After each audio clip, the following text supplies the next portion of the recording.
बहनों और भाइयों, मैं हूं आपका होस्ट जटाशंकर पंडित जी। आज इस एपिसोड में रामचरितमानस के बालकांड में तुलसीदास जी की दीनता और राम भक्ति में कविता की महिमा की दोहा भाग छोट अभिलाषु बढ़कर एक विश्वास पहन सुख सुने सुजन सब खल करी हैं उपहास की व्याख्या की जाएगी। चलिए शुरू करते हैं। भाग्य और इच्छा का द्वंद्व। भाग्य और इच्छा के बीच का द्वंद्व मानव जीवन का एक जटिल और महत्वपूर्ण पहलू है। जब हम भाग्य की बात करते हैं तो वह हमें हमारे जीवन के निर्विवाद पहलुओं की याद दिलाता है, जैसे कि जन्म, परिवेश और अवसर।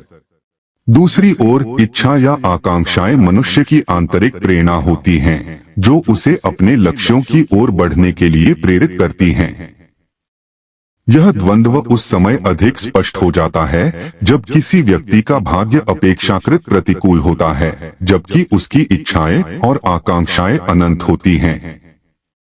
इस द्वंद्व का मुख्य कारक यही है कि व्यक्ति की इच्छाएं उसकी सामाजिक और व्यक्तिगत सीमाओं को पार कर सकती हैं, फिर भी भाग्य का प्रभाव उसे कई बार पीछे की ओर खींचता है। उदाहरण के लिए, एक व्यक्ति जो आर्थिक रूप से कमजोर परिवार में जन्मा है, उसकी इच्छाएं उसे उच्च शिक्षा प्राप्त करने, एक सफल करियर बनाने की दिशा में प्रेरित कर सकती हैं। लेकिन उसकी आर्थिक स्थिति अक्सर उस समय उसकी इच्छाओं को पूरा करने में बाधा डालती है। इस प्रकार भाग्य और इच्छा के बीच का यह संघर्ष व्यक्ति के मानसिक और भावनात्मक स्वास्थ्य पर भी प्रभाव डालता है। इस द्वंद्व को संतुलित करने के लिए आवश्यक है कि व्यक्ति अपनी इच्छाओं को वास्तविकता के आंचल में लाने का प्रयास करे। इसके लिए योजनाबद्ध दृष्टिकोण और सकारात्मक सोच का होना आवश्यक है।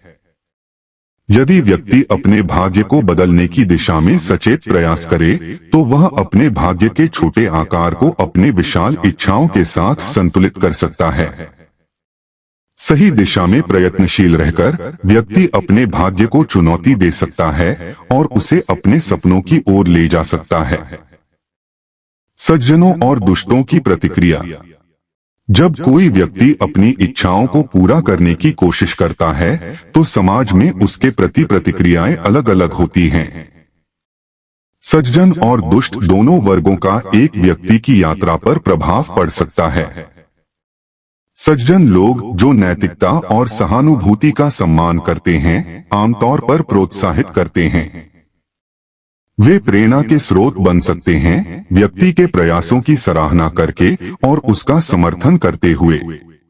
ये लोग अन्य व्यक्तियों में विश्वास जगाते हैं कि कठिनाइयों को पार कर वे अपनी इच्छाओं को पूर्ण कर सकते हैं। सज्जनों का यह व्यवहार मानसिक संतुलन को बनाए रखने और आत्मविश्वास को बढ़ाने में सहायक होता है। इसके विपरीत दुष्ट लोग अक्सर उपहास उड़ाते हैं। जब कोई व्यक्ति अपने सपनों की ओर बढ़ता है, तो ऐसे लोग उसके प्रयासों को कमतर आंकते हैं या यहाँ तक कि उन पर व्यंग्य करते हैं। वे आलोचना का सहारा लेते हैं, यह मानते हुए कि किसी की सफलता अन्य लोगों की असफलता का संकेत है। दुष्टों का यह व्यवहार उन व्यक्तियों पर नकारात्मक प्रभाव डाल सकता है और उनकी मानसिकता को कमजोर कर सकता है। यह आवश्यक है कि व्यक्ति दुष्टों की प्रतिक्रियाओं को सही परिप्रेक्ष्य में समझे और इसे अपने आत्मसम्मान और आत्मविश्वास को प्रभावित करने की अनुमति न दे। इस प्रकार सज्जनों और दुष्टों की प्रतिक्रियाएं व्यक्ति की इच्छाओं को पूरा करने की यात्रा में महत्वपूर्ण भूमिका निभाती हैं। अंततः यह व्यक्ति की मानसिकता और उसके चारों ओर के वातावरण पर निर्भर करता है कि वह सज्जनों का समर्थन स्वीकार करे या दुष्टों की नकारात्मकता को अपने प्रयासों में बाधा मानते हुए आगे बढ़े। इस संदर्भ में सज्जनों के सकारात्मक दृष्टिकोण का महत्व विशेष रूप से महत्वपूर्ण है। विश्वास का महत्व। विश्वास का महत्व मानव जीवन में अत्यंत महत्वपूर्ण है। यह न केवल व्यक्ति की सोच और दृष्टिकोण को परिभाषित करता है, बल्कि उसे आगे बढ़ने की प्रेरणा भी देता है। जब व्यक्ति में अपने आप पर विश्वास होता है, तो वह विभिन्न चुनौतियों का सामना करने की ऊर्जा और उत्साह प्राप्त करता है। विश्वास एक आंतरिक शक्ति है जो कठिनाइयों को अवसरों में बदलने की क्षमता प्रदान करती है। आत्मविश्वास का विकास व्यक्ति की मानसिकता में सकारात्मक बदलाव लाता है। जब लोग अपने उद्देश्य के प्रति विश्वास रखते हैं तो वे निरंतर प्रयास करना जारी रखते हैं। इसका परिणाम यह होता है कि वे अपनी सीमाओं को पार कर सकते हैं और अपने सपनों को साकार करने में सक्षम होते हैं। कई बार सफलता का मुख्य कारण व्यक्ति का अपने आप पर विश्वास होता है, जो उन्हें निराशा के क्षणों में भी आगे बढ़ने की प्रेरणा देता है। इसी प्रकार विश्वास के माध्यम से व्यक्ति अपने भाग्य को भी बदल सकता है।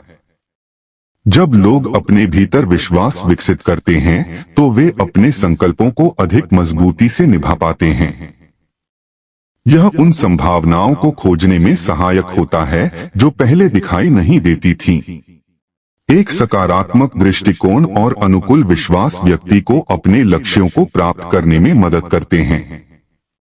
आत्मविश्वास केवल एक मानसिक स्थिति नहीं है, बल्कि यह एक शक्तिशाली उपकरण है जो व्यक्ति को अपने जीवन में सकारात्मक परिवर्तन लाने में सक्षम बनाता है। जब व्यक्ति अपने आप में विश्वास रखता है तो वह न केवल अपने लिए बल्कि दूसरों के लिए भी प्रेरणा का स्रोत बनता है, जिससे सामूहिक विकास संभव होता है। जीवन में संतुलन बनाए रखना। जीवन में संतुलन बनाए रखना एक चुनौती हो सकता है, विशेष रूप से जब भाग्य छोटा हो और इच्छाएं बड़ी हों। ऐसे स्थिति में आत्मविश्वास और धैर्य के साथ अपने लक्ष्यों की ओर बढ़ने की आवश्यकता होती है। यह आवश्यक है कि व्यक्ति अपनी सीमाओं को समझे और अपनी क्षमताओं में बढ़ोतरी का प्रयास करे। इच्छाएं कभी कभी अत्यधिक हो सकती हैं, जिससे तनाव और निराशा की भावना पैदा होती है। इसलिए अपने लक्ष्यों को यथार्थवादी ढंग से निर्धारित करना महत्वपूर्ण है। यहाँ कुछ महत्वपूर्ण बिंदु दिए जा रहे हैं जो जीवन में संतुलन बनाए रखने में सहायक हो सकते हैं। पहले, एक ठोस योजना बनाएं, जिसमें व्यक्तिगत और पेशेवर दोनों क्षेत्रों में लक्ष्यों का समावेश हो। इन लक्ष्यों को छोटे छोटे कदमों में बांटें ताकि उन्हें प्राप्त करना संभव हो सके।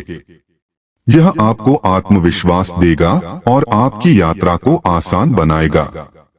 यहाँ नकारात्मकता का सामना भी करना पड़ सकता है, जो कभी कभी न तो आपके हाथ में होता है और न ही आप इसे नियंत्रित कर सकते हैं। ऐसे लोगों से दूर रहना या उनकी नकारात्मकता का सामना करने की क्षमता विकसित करना आवश्यक है। दूसरे, अपने मानसिक और शारीरिक स्वास्थ्य का ध्यान रखना महत्वपूर्ण है। नियमित व्यायाम, सही आहार और ध्यान माइंडफुलनेस प्रथाएं संतुलन बनाए रखने में सहायक होती हैं। यह न केवल आपको मानसिक रूप से मजबूत बनाता है, बल्कि आपकी इच्छाओं को पूरा करने के प्रति आपके दृष्टिकोण को भी सकारात्मक बनाता है। इस प्रकार अपने लक्ष्यों के प्रति प्रतिबद्धता, आत्मविश्वास और धैर्य का महत्व समझते हुए किसी भी व्यक्ति को जीवन में संतुलन बनाए रखने में सफलता मिल सकती है। अपनी सीमाएं पहचानकर और धैर्यपूर्वक कदम बढ़ाकर आप संभावनाओं के नए द्वार खोल सकते हैं। आज का एपिसोड यहीं समाप्त करते हैं। अगले एपिसोड में अगली व्याख्या के साथ उपस्थित होंगे। यदि यह व्याख्या आपके हृदय को कहीं स्पर्श कर जाए तो आभार रूप में आप इसे शेयर और लाइक करना बिल्कुल भी न भूलें। इस भगवत कार्य को जन जन तक पहुंचाने में हमारा सहयोग करें। धन्यवाद। इसी आशा के साथ आपसे विदा लेता हूं। जय जय सीताराम।